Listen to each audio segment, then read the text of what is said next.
दोस्तों नमस्कार। आज सबसे बड़ा सवाल ये है कि क्या हिंदुओं को अपनी विरासत को संजोने का अधिकार है या नहीं। 7वीं शताब्दी से लगातार भारत पे विदेशी आक्रांताओं ने आक्रमण किए। एक समृद्ध संस्कृति थी हिंदुस्तान की, उसको बर्बाद किया। ये लुटेरे भारत आए, भारत को लूटा, और जब कुछ समझ में नहीं आया तो उन्होंने भारत में जितनी भी हमारी सांस्कृतिक विरासत थी, मंदिर थे, उन सबको तोड़ा, क्योंकि उनमें उनको लूट का सामान मिला। और कुछ ऐसी विकृत मानसिकता के भी शासक हिंदुस्तान में हुए, जिन्होंने अपने धर्म को प्रचार करने के लिए दूसरे धर्मों के धर्म स्थलों को तोड़ा। ये उनकी मानसिकता थी। ये सब इतिहास हम सबको पता है। लेकिन 1947 में जब भारत आजाद हुआ, क्या इससे हमें यह नहीं लगता था कि हिंदुओं को उनका उचित स्थान और सम्मान मिलेगा? लेकिन 1947 में आजादी के बाद हिंदुओं को उनके सम्मानजनक स्थान, उनके जो इंपॉर्टेंट टूरिस्ट डेस्टिनेशन या रिलीजियस प्लेसेस थे, उनको रीडेवलप करने का अधिकार भी नहीं दिया गया। क्या ये उचित था? दोस्तों, आज हम इसी मुद्दे पे चर्चा करेंगे, क्योंकि किस तरह से सिस्टमैटिकली कुछ स्वार्थी नेताओं ने अपनी राजनीति के लिए एक पूरी हजारों साल पुरानी संस्कृति को बर्बाद करने की ठान रखी। और वो चाहते ही नहीं कि ये संस्कृति वापस आए, क्योंकि अगर ये संस्कृति वापस जागरूक होगी और अपनी जगह लेगी तो इनकी राजनीति नहीं चलेगी। अब सवाल इस बात का है कि क्या भारत की अदालतों को ऐसी स्वार्थ की राजनीति का साथ देना चाहिए, या जो हिंदुओं के लेजिटिमेट राइट्स हैं उनका ध्यान देना चाहिए। आज मुद्दा इसी पे है, इसलिए इस वीडियो को पूरा देखिएगा। मैं आपके सामने कुछ डॉक्यूमेंट्री एविडेंस रखूंगा, कुछ कानूनी पहलू रखूंगा, जिस कारण से हमें यह पता लगेगा कि किस तरह से सिस्टमैटिकली भारत में आजादी के बाद भी हिंदुओं को अपना स्थान ग्रहण करने की इजाजत नहीं दी जा रही। और इसके पीछे सिर्फ एकमात्र ओछी राजनीति है, और वो राजनीतिक दल और नेता जिन्होंने जिंदगी में कोई मेजर कंट्रीब्यूशन नहीं किया, सिर्फ डिवाइड एंड रूल की पॉलिसी से राजनीतिक सत्ता तक पहुंचने का प्रयास किया। यही हिंदुस्तान का 47 से पहले का इतिहास रहा, और 47 के बाद का भी यही इतिहास हमारे सामने है। तो दोस्तों, सबसे पहले हमें समझना होगा कि हिंदुओं का जो अस्तित्व था वो क्या था। आप हमारे स्क्रिप्चर्स उठा के देख लीजिए, आप हमारी धार्मिक किताबें उठा के देख लीजिए, भारत का इतिहास उठा के देख लीजिए। करीब 14,000 साल पहले से जो डॉक्यूमेंट्री एविडेंसेस हैं, वो ये बहुत साफ बताते हैं कि भारत एक आर्थिक रूप से, सामाजिक रूप से, राजनीतिक रूप से, आध्यात्मिक रूप से, इवन शैक्षणिक रूप से एक बहुत समृद्ध राज्य था, एक प्रदेश हुआ करता था। यहां पे कभी भी हम लोगों ने जोहर जैसे शब्दों का इस्तेमाल नहीं देखा था। भारत की महिलाओं को कभी आत्मदाह नहीं करना पड़ता था। उसका एकमात्र कारण यही हुआ कि जब मुगल हिंदुस्तान में आए और उन्होंने महिलाओं के साथ अपमानजनक व्यवहार शुरू किया, तब महिलाओं को आत्मदाह करना पड़ा। ये मुगलों की देन थी भारत की संस्कृति में। आत्मरक्षा के लिए आत्मदाह, ये भी हमें याद रखना होगा। इसके अलावा जो इंपॉर्टेंट बात हमें समझनी होगी कि जितने हिंदुओं के मंदिर थे, जिनमें हिंदुओं की आस्था थी, उन सबको तोड़ा गया। क्योंकि ये जब भारत आए तो इनके पास कोई कल्चर नहीं था, कोई संस्कृति नहीं थी, इनके पास अपना कुछ नहीं था। ये भारत आए लुटेरों की तरह और लूट के वापस चले गए। कुछ जो लोग यहाँ रह गए, उन्होंने अपने हिसाब से हिंदुस्तान में अपनी तलवार की जोर पे इस देश में बर्बरता करी और लोगों को प्रताड़ित किया, और अपने हिसाब से अपने तलवार के जोर पर समाज को बर्बाद किया। दोस्तों, ये इसी तरह से है कि आपके मोहल्ले में दंगा हो, आप अपना परिवार और घर बचाने के लिए उस दंगाग्रस्त क्षेत्र से थोड़े समय के लिए बाहर चले जाएं। दंगा खत्म हो जाए, अब आप अपने घर वापस जाना चाहते हो, तो आपको यह कह दिया जाए कि नहीं, अब आप अपने घर नहीं जा सकते। दंगे के समय जो लोग बाहर चले गए, अब उनका यहां पे रहने का कोई हक नहीं। क्या ये लॉजिकल है? क्या ये उचित है? जो भारत का कानून बना the places of worship special provision act 1991 जो कांग्रेस ने बनाया, ये 2 पेज का कानून।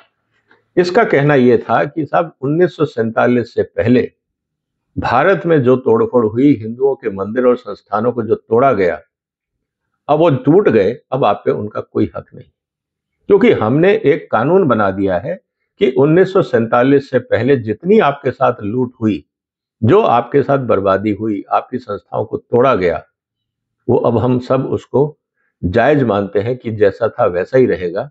अब हिंदुओं को अपनी विरासत पे दोबारा अधिकार लेने का कोई अधिकार ही नहीं।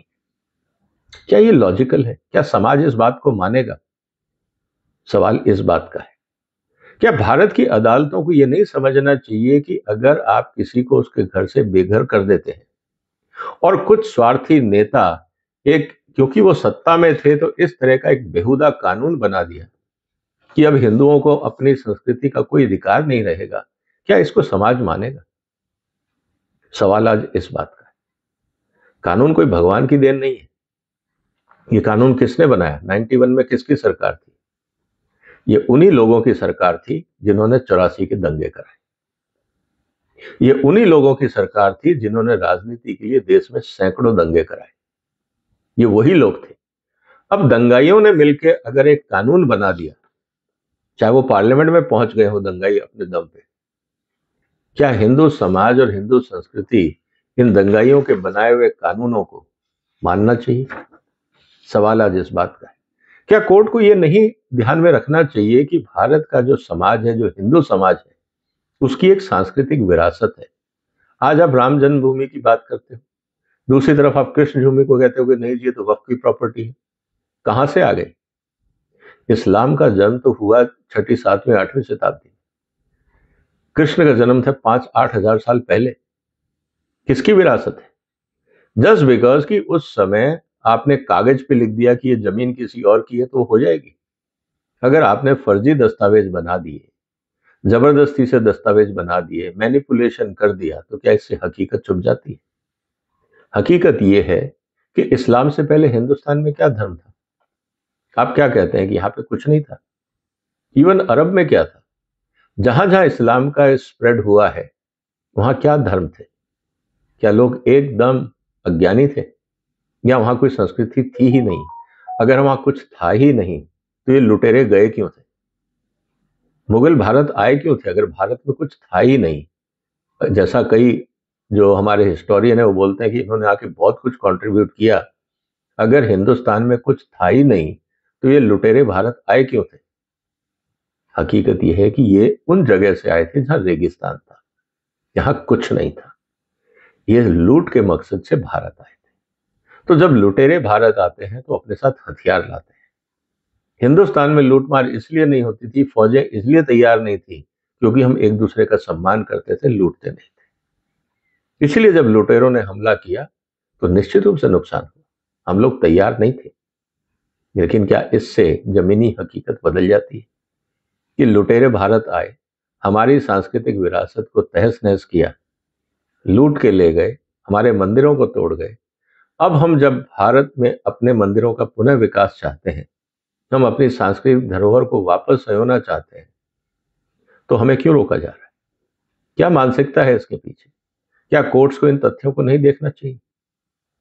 संबल हो, अजमेर हो, ज्ञानवापी हो, जितने भी हमारे धार्मिक स्थल हैं, क्या हिंदुओं का उन पर अधिकार नहीं? क्या अगर लुटेरों ने उन पर कब्जा कर लिया और उनकी जो आने वाली जनरेशन है और स्वतंत्र भारत में हम चाहे उनको अपना नागरिक माने, क्या इससे ये हकीकत छुप जाती है कि ये धार्मिक संस्थान हिंदुओं के थे, इनको लूटा गया, इनको तोड़ा गया? क्या हिंदुओं को अपनी विरासत को वापस बिल्ड करने का अधिकार नहीं होना चाहिए?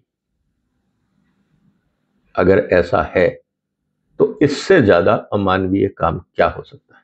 और अगर अदालतें इस एक बेसिर पैर के कानून को लेकर अगर ये निर्णय देना शुरू कर दें कि साहब लोगों को अधिकार ही नहीं है कि वो अपनी सांस्कृतिक विरासत को बचाएं और बढ़ाएं, तो मुझे लगता है कि इस देश में कभी शांति नहीं हो सकती।